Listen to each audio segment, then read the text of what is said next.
let's go and say hello to Frank Seravalli, who was there last night. Frankie boy. Monsieur Frank. There he is. We were just kind of the things we were talking about. It was I don't know if you want to call it genius, but having Montreal as a host city, really the fans in the building, I think, made a difference last night, as they brought the juice early and it was there throughout the game. And obviously the game came through with an overtime and it was exciting, but there's something about games in Montreal and just their passion that on television, on radio, it comes through. You can feel it. Yeah, look, I think John Cooper said it best after the game. He said, Montreal just does hockey right. And there's really no place quite like it. It's a million things. It's the mystique of this franchise that inhabits this building. When you look up and you can see Stanley Cup champion 1918, like that's crazy. But it's also the way that this building, the volume in here, it's the attention to detail that fans have to the game. Like, they are so in tune with every little aspect of the game. It's not that they know hockey better. It's just that they're not surfing on their phones. They're so zoned in on the game that I think it just provides the atmosphere that you get in other Canadian markets during a playoff game. But they do that here in the regular season. And then you add in on top of it the way they do pomp and circumstance, ceremony, and the NHL bringing out some of the legends that they did, led with Le Magnifique himself and Mario Lemieux. It makes the hair on the back of your neck stand up. No place does hockey quite like Montreal. And I say that with all due respect to every other market. It's just not the same. And for a tournament that there were a lot of us, skeptical on the fence. Let's see if the hockey's good, that sort of thing. Mario comes out and the crowd's engaged and the Canada scores early. Sid puts on a show.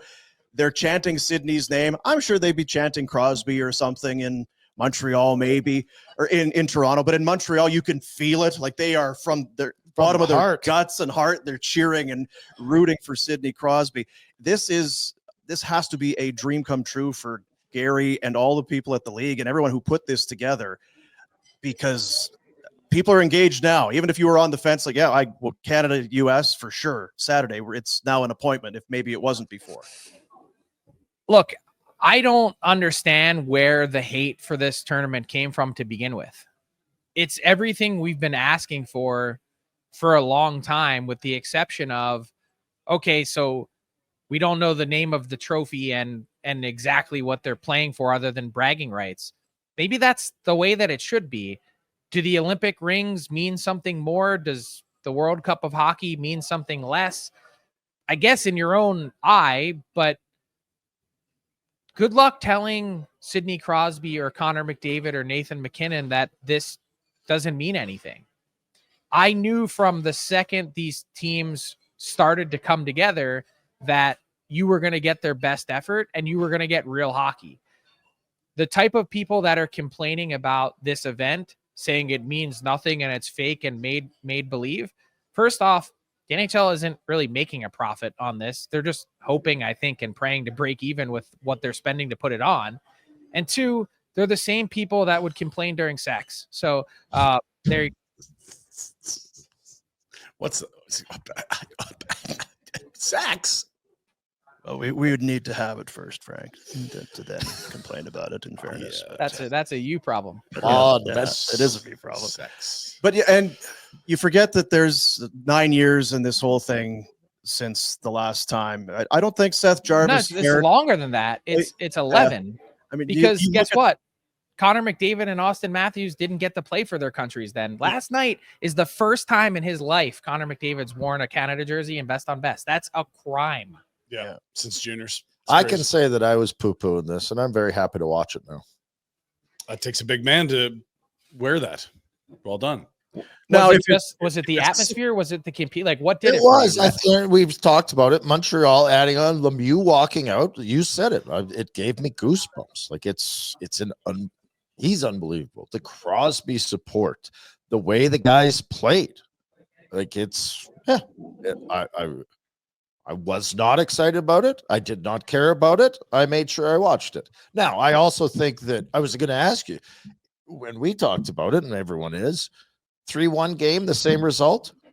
Are we as passionate about it today if it's a 3-1 ending and that game never comes together for the overtime that we got? Well, you can thank Jordan Binnington for that, because they should have locked it down at 3-1. But here's the truth: in any international tournament, whether it's the Olympics or what have you, there's a real good chance tonight's game between the U.S. and Finland is a blowout. Yep. Had we opened the tournament in Boston and that was the first game, would everyone feel differently about it? Maybe. Does the drama of the game add another element or layer to it? Yes, but I would argue still all the things you just mentioned, Lemieux, followed by that early power play goal, followed by, this team being ready to play and flying, that there probably would have still been a fair amount of pride and excitement about the way that it played out, even just getting to that with the way that Sweden had locked it down. What's your, I guess, two things. What would you do, or what sense do you get that Cooper will do in net going into the game on Saturday? Okay, so they're two different things. What I think Team Canada will do is ride with Jordan Binnington. For one, John Cooper hinted kind of at the beginning of this tournament that in his perfect world, he'd have the same guy roll all the way through. It's 4 games at most, and now Canada has 2 off days before getting to the U.S. on Saturday. And he was also pretty complimentary of Binnington after the game and presented what his message to him was very simple. Maybe you get a save that you normally otherwise wouldn't make, but just make the saves that you should. And that's really all Team Canada is asking of their goaltending, because of the firepower that they have, is give us a chance to win. Don't sink us. And it's not all that different than the proposition that a lot of teams in the NHL have on the salary cap. Is we're not looking for one of the 5 or 7 super elite netminders. We're looking for league average. Unfortunately for Canada, that's exactly what they got, was very average from Jordan Binnington, which brings me to what I would do, which is I'd turn to Adin Hill. I know it's a pressure cooker against the Americans, and I know that, things will be hot and you're going to want to run with the feistiness that Jordan Binnington brings, not just in his fake tough guy, scheme that he's got going, trying to fake fight everyone, but also in the confidence that he exudes. Like he's got this sort of Mamba mentality thing going on where regardless of what the actual reality is, he thinks he's the best in the world. And that's a powerful drug, having that confidence as a pro athlete. That said, again, 3-1 should have locked it down. And I didn't love some of the goals. I didn't love the Kempe goal on the 1-on-2, regardless of how poor Drew Doughty's gap was on that play. And I would make the change and go with a guy who's won a Stanley Cup more recently. It's not a huge difference, but what if Adin Hill gives you a better run in game 2 against the Americans? It gives you optionality that I think if somehow Canada loses Saturday with Binnington in net and he gets shelled, turning to Adin Hill, yes, it's against Finland to close out your round robin and might be easier, but turning to Adin Hill in that spot, who hasn't played in the tournament, by the way, win or we're out, that's a whole other ball of wax. Yeah. I think you laid it out perfectly. I'm with you. I think I'd prefer Adin Hill, but they've picked their guy and he gets to start against the Americans, and we'll see from there. Rhett, would you have liked to have gotten your hands on Jordan Binnington back in the day? As in fake fight? I love to fake fight too. Yeah, they would have been great dance partners. You weren't a real Let me at him. I gotta throw a few falls. I slipped. Son of a bitch. We've discussed it already on the show, so I'll just kind of get you in here. The goal that won the game was scored in overtime. I guess, do you know why they decided to go with 10-minute overtime periods as opposed to 5 in the NHL regular season? Well, I think they really wanted to try and do everything they can to avoid a shootout. Right. Yeah. Which should be the name of the game in the NHL. And I've been a staunch advocate for 10-minute 3-on-3 going back 10 years. They deleted all my old articles at TSN, but one of the things that I wrote kind of early on in my tenure there was, now that we have 3-on-3 and can look at the expected goals, the math, it's just a math problem. The math will tell you increasing 3-on-3 overtime to 9 minutes will produce a goal 93% of the time. How many unbelievable chances did Nathan McKinnon have in that OT? And of course, he was the guy sort of fake complaining after the game that he was gassed. Well, he didn't pass the puck and he also didn't get off the ice. Yeah. So I can imagine why he was gassed. But why did they go to that? Because they didn't want to have an anticlimactic shootout that ends a game, particularly one as competitive as the one we saw last night. It's just kind of a letdown that everyone walks out of the building like, oh man, that could have ended so much differently. So I think also a trial balloon. Let's see how the players react to this, because ultimately at the end of the day, the NHLPA is going to have to agree to a rule change like this, and they'd have to have the players on board. And you did hear lots of positive comments from the Canadian players after the game saying, hey, we'd be all for that. I think there's just a different strategy involved when it would come to something like that. Yeah, and to be fair, in a tournament, you don't want the shootout settling a game. On a Tuesday in February in game 58 of 82, maybe you do want to get out the door a little quicker. And the way they play the game in the NHL, Yeah, like it's would it boring? Because I'm with you. I think I'd want to say I'd be up for seeing 10 minutes, but would that just be another 5 minutes of playing? I'm in, now I'm going to skate it back out, and now we'll change, because it can be a lot of that some nights. But let me just let me whet your appetite for a second, though. Next Thursday, a week from tonight, in Boston, championship game, it goes to Stanley Cup playoffs overtime, which is play till there's a winner. 5-on-5. Can you imagine what that would be like next Thursday? Yeah. I love that's how it should. That's be. epic. You're lifting a trophy. That's how it should go. The IIHF has screwed this up royally. Yeah, I mean, it's a talking point today because it was exciting, it was crazy, but you had the best players in the world, and they were clearly trying to win. They were not, it was McKinnon, all offense. McDavid, and McCarr on the ice for like 3 to 4 minutes of the 6:06 that were played. Insane. How does it, I was thinking about Doughty last night.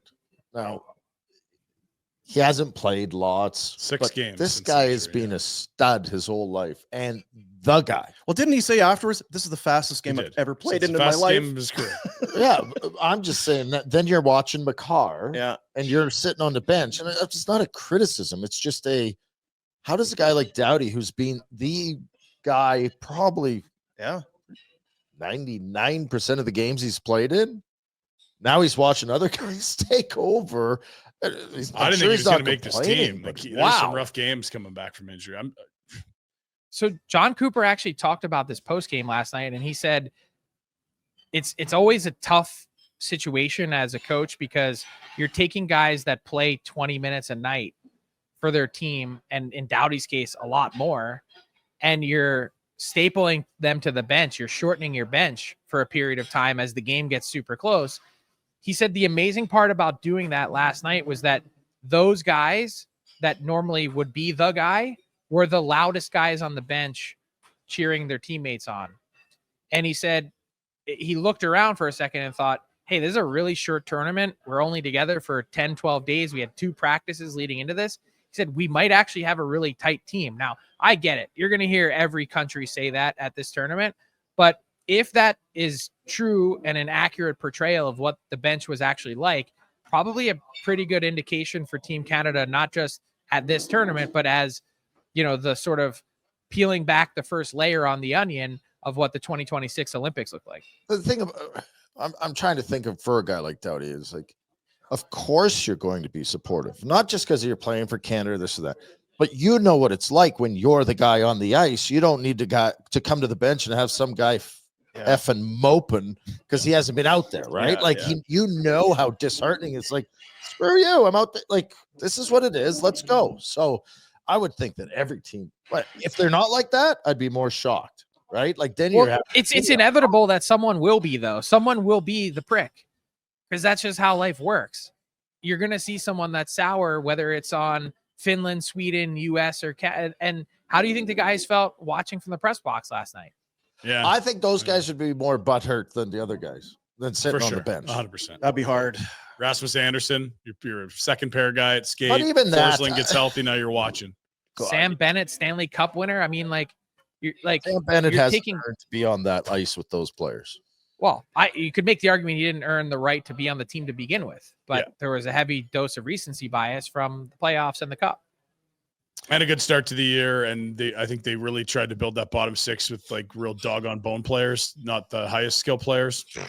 Okay, yeah, but we left off like one of the best doggone bone players that also happens to be a great finisher in Zach Hyman. But I know you're not allowed to say that. This is a Calgary Can't show. talk about that, Frank. Let's see how Thanks pace for bringing that up, Frank. We got to let you go. Yeah. It Works does. for him. It does have the feel of what could be a blowout tonight. What's the vibe there as the Americans get ready for the Finns? I just think there's so much to prove, and you're not going to learn anything by playing Finland. But I was talking to Mike Eruzione for a story on Daily Faceoff today, and he came up here and went to dinner with this U.S. team on Monday night, which everyone knows about now, and Guy Gaudreau, and they brought him in, and Rob McClanahan and Mike Badano. This is the best. This is his words and his quote. This is the best collection of American talent that's ever been on an ice surface. Yep. And that's also not really shocking because the U.S. has been building to this moment for a long time. Mike Eruzione played on the best team because of what they accomplished, but they were a group of college kids. And then you had the 1996 World Cup of Hockey team, which was right in the middle of Rhett's era and world. And they helped shape a generation of hockey players that resulted in the Austin Matthews type players. Yeah. Right. But now it's time to deliver. I don't want to hear any more about silver medals in Salt Lake or in Vancouver. Getting close and not winning doesn't matter anymore. This program has been built to a point with the firepower that they have to go toe-to-toe with the 800-pound gorilla in the room that is Team Canada. And until they can slay that beast, until they can be the team that stands at the top of the mountain and celebrate, whether it's with a fake trophy or not, whether it's getting set and sending that message ahead of the 2026 Olympics or not, they've got their work cut out for them. And again, all this talk about how far the U.S. has come and how they're right there with Canada, I don't want to hear the words anymore. It's about delivering. And I think that's the pressure that they're feeling, knowing that everyone's watching them now to say, you know, you've got a little bit of Toronto Maple Leafs in you right now. You've been there, you've gotten close, you've had really good players, but you haven't gotten over the hump. So Quinn Hughes is hurt, but it's still a great blue line. You talked about some of the curious omissions for Team Canada. You mentioned Hyman. I know a lot of people like Scheifele for the offense. What are the sort of talking points around the American roster? Is there somebody sitting at home, you're like, damn, that guy, they're going to rue that decision? Yeah, I think there was a lot of recency bias also in leaving Jason Robertson off. Remember, he had a really poor start to the year, and in talking to Team USA executives, he actually played his way off of the team, and they were all very surprised. So this is a guy that the U.S. has gotten to a point where they could leave a 45, 50 goal scorer and 120-point player off of their roster, and no one even batted an eye. They were like, oh, Jason Robertson didn't make it. Yeah, okay, makes sense. When on earth would that have ever been the case for any American-born player that's had that level of success in the NHL and also been part of a lot of deep playoff runs with the Dallas Stars? This isn't a guy that, you know, just, hey, he was a flash in the pan and one good season. No. Jason Robertson's one guy I would look at, and I don't think you can overestimate the material significant change that the U.S. has to their roster with Quinn Hughes gone. This is a Hart Trophy candidate this year that it'd be deleting Cale Makar from Canada. It's just not the same team. And I think that's a huge storyline heading into this, that they've got to find a way. Yeah, Adam Fox can run a power play and he's got a Norris Trophy on his shelf, but he ain't Quinn Hughes. You're not related to Brock Nelson, are you? I feel seen with all the criticism that he's had. I mean, obviously I'm close to the, you know, body fat percentage that Brock Nelson is, but the prematuring gray is just, man, everyone's saying who invited someone's grandpa to this tournament, and who would say that? Jeez. It's internet, hey? Assholes would say Sure. that. Hey, so much like watching Crosby and Doughty lead the way for the next wave, You're there with guys like Yaremchuk and some other young guys. Are you doing the same, like Shea Paris and Kamasutra, St. Catharines? Are you doing the yeoman's work out there? I'm trying. I'm trying to be a leader on and off the ice, Right. and I feel like sometimes just providing putting the card down on the table does the trick too. Funny. sure does. Yeah, how that works. Do you need to tell us how great the Eagles are at all, or can we? No, I'm good. I had that time already. It's pretty clear. So you took your kid. Hey, you got your boy. It's not much better than having a kid who's a huge fan of a team and watching them win a championship. That's unreal, bud. I'll tell you what was the coolest part. Like experiencing it with my kid. Yes. Lifetime memory. Insanely fortunate to be able to do it. But looking around in a sea of Eagles green in the upper deck at the Superdome, third quarter, Eagles are up 34-0. And me and my son are just doing the mock KC chant. Yes. Just rubbing it in. nothing, like truly nothing better. Very Philly. Very Philly. Yeah, very nice. Frank, And appreciate then, you. by the way, right Sorry. after that, Mahomes threw an absolute dart to Xavier Worthy, and they scored. And the guy next to me, also from Philly, goes, maybe we better sit the hell down. Karma. Bad karma. Let's not ruin this. Appreciate you, Frank. We'll reach out. Good, I guess good luck for the Americans tonight. I don't root, but Of course it'll be you an don't. interesting game. Should be. Thanks, Frank. See you guys. There you go. Frank Seravalli. And Complaining during sex. yeah, you shouldn't. That's not a good. Don't do that. Much like bad karma. Yes. Hey guys, thanks for watching. Be sure to check out more of our content right here on the Flames Nation YouTube page. We had a bunch of great long form interviews. You can check out some videos we've done as well outside of the studio. And of course, if you want more writing or merchandise stuff, flamesnation.ca or nationgear.ca. Appreciate you watching.